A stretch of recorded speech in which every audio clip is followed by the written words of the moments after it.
Hey, Andrew here from the Investors Way, and welcome to episode number 42 of Woody's Weekly Wisdom, the final one for 2023. We're taking a break next week. We'll be back at the start of 2024, but let's dive into episode 42, where we're having a look at this headline, which says a strange $50 billion move amid cost of living crisis.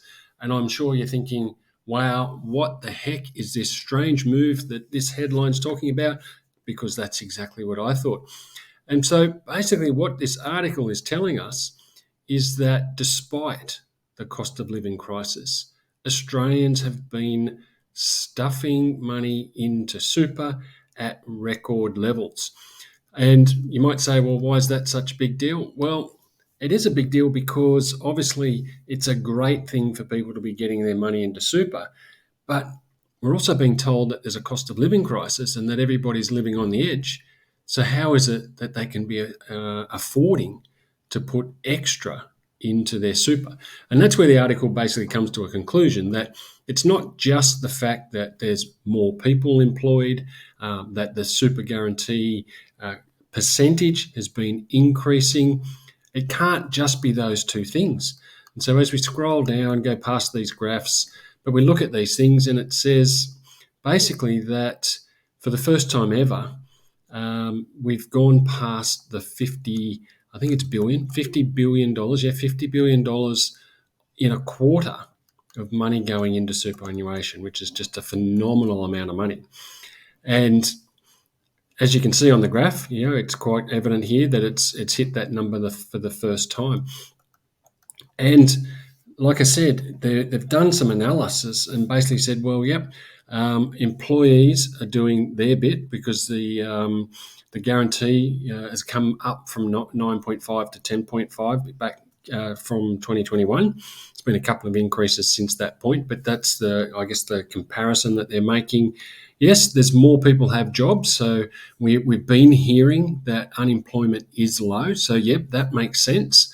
And then people are working extra hours, and so that also makes sense. They're getting paid a little bit more for that extra work, and therefore the super contributions are increasing as a result of that as well. So all of that's making sense up to that point, but then once they've done all of those calculations, they're saying it still doesn't quite make sense that there's such a large amount in the last quarter.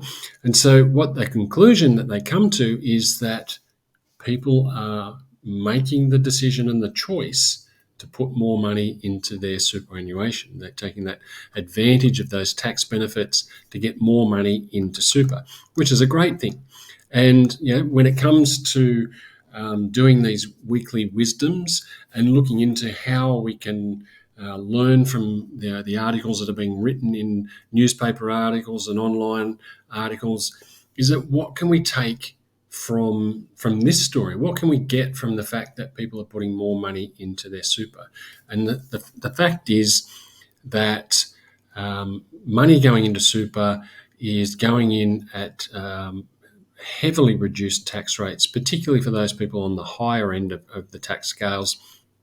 There's a massive gap between what they're paying in personal tax versus what they're paying in tax on their super. So making these voluntary contributions is saving them a lot of tax dollars, and it's getting their money into superannuation where they can't touch it for a long time if you've got a long time to retirement, and therefore it's got time to grow and increase into a much larger number. So that's a really good thing. And if you've got a self-managed super fund and you're taking advantage of this and you're in control of your super's destiny, even better. I highly recommend, if you're in a position to get into a self-managed super fund and you've got a financial literacy background or in education, you've been educated on how to manage and grow that money, then let's get that money into a self-managed super fund and take advantage of being in control, because I'm sure there's plenty of you out there who can outdo what the super funds are doing, which is pretty bland and boring. But the more we go into this article, it starts to dive into, well, how are people doing when it comes to growing their wealth and looking into what demographics are are doing these personal contributions, and where's that placing them in terms of the amount of money that they've all got into super. And so there's obviously a lot of older people who are selling homes, downsizing, and rather than leaving all that cash in the bank and earning 2/5 of nothing, they are taking the opportunity for the personal contribution limits and putting as much of that money as they can into their super account. So that's one thing that the older generation are doing because of the downsizing. But at the same time, you've also got lots and lots of younger Australians who are starting to see the benefits of topping up their super so that they will have a secure financial future. And so, talks about what the average amount of super that people in Australia have as being $206,000. But that, basically is not going to be anywhere near enough. And so we need to obviously continue to accumulate. So here's a graph showing you where people are when it comes to their super and their ages. And as you can see, there's and these are average balances. So obviously there was articles earlier in the year talking about someone who had something like $20 million in super or some ridiculous number. But these are averages. And when you look at these averages, even at 400,000 or just over 400,000, it's not going to be enough. And so, obviously, the younger you are, the less you're going to have in there because the less time you've been contributing.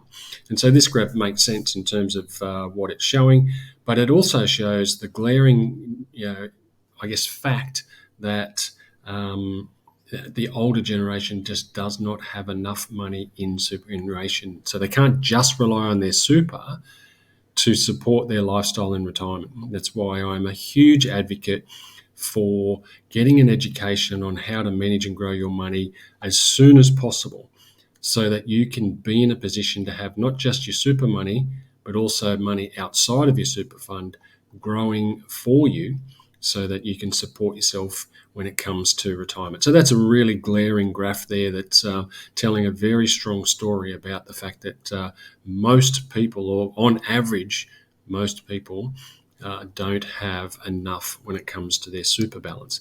So that's the start. Then there's the really sad fact that there's a massive gap between what men and women have got in super, and that is a factor of a whole number of things: the pay gap, the fact that women, take time out, for having families, and so they don't have super going into their account as consistently as men, and the sad fact that there is a pay gap for people in the workforce. So another factor that take into account with more and more women being responsible for their money, and more families being in the scenario of single parents, whether it be single mums or single dads. There's lots and lots of those scenarios where these pay gaps and these smaller super balances is a problem. So that's, again, a glaring graph. Then I get into a few, complicated graphs, but showing here, people, the average for people in their 30s is around 36,000, but there are some up there at 200,000, which is a great job. In their 40s, similar numbers. The median's now grown to 86,000. In their 50s, the median's now up to 131, so that's the midpoint, and we've got people up and over $1 million. And so, basically, it's showing us that, even, employer contributions and the way that industry funds are growing that money, it's not going to be enough for your retirement. I saw in here, I may have gone past it as I've been scrolling. No, here it is. So it says, so let's have a look at this. Two things to conclude from this chart. So the pension isn't going anywhere except up, so that's great. But most people don't have enough in super to fund their retirement. So that is a really crucial point to take out from here. And that means if you are thinking that you can rely on your super to fund your lifestyle in retirement, then this article is a wake-up call. It's telling us you just won't have enough unless you do more than just the employer contributions or something outside of super. And then we've got this statement here about you need $1 million in super to be able to retire comfortably. Well, I do a financial freedom number calculation for hundreds of people, and I can tell you that the majority of calculations I do suggest that in order to fund your lifestyle expenses, you need somewhere between 1.8 and 2.5 million. There are people that need slightly less, and there are people that need significantly more, but the majority are in that 1.8 to 2.5 million mark. So even $1 million in super is not going to be enough to sustain your lifestyle. So get proactive, people. Get proactive. You've got to do more than just relying on employer contributions when it comes to securing and growing your wealth. So whilst making additional contributions is a great thing and taking advantage of the tax concessions that are available, I highly recommend that if you're able, that's a part of your strategy. The other part of your strategy needs to be recognizing that employer-based contributions is not going to be enough, and you need to be proactive with the money you're making and putting some of that towards your future self.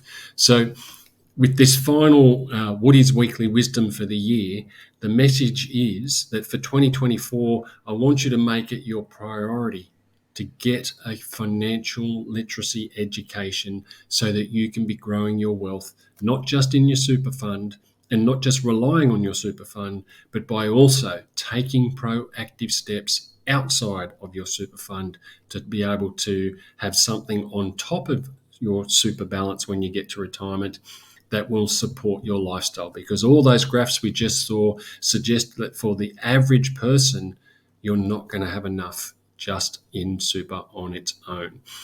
So a bit of a sobering message for the last one for 2023, but that is Woody's Weekly Wisdom, episode number 42, the last for 2023. And please do me a huge favor. If you're watching this on YouTube, hit the subscribe button and the little bell that should be just up there so that you get notified when these videos are released. And if you're watching on Facebook or LinkedIn, hit the like, share, and comment buttons. Share this broadly so that more people can get this financial literacy education that we're sharing each week. And finally, I hope everybody who are listeners of the Woody's Weekly Wisdom has a great festive season and a relaxing and restful and peaceful and fun festive season. And I'll see you in the new year for more Woody's Weekly Wisdoms. And let's make 2024 the year that we supercharge our wealth creation and get that financial literacy education to grow your wealth. Have a great festive season. I'll see you in the new year. Take care. Cheers.